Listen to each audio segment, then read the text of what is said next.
ბაჩო. ეშმაკი არ არსებობს. ყველაფერი იცოდი.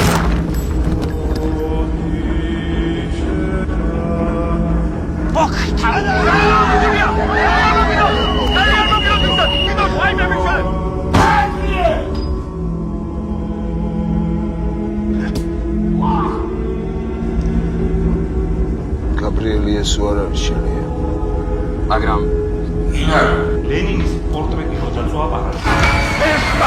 ეშმაკს უცხოს ხასმევებს. სახლივით დაგახჭო. დასაკეთებ. ქრისტეს ცხოვრებაზე.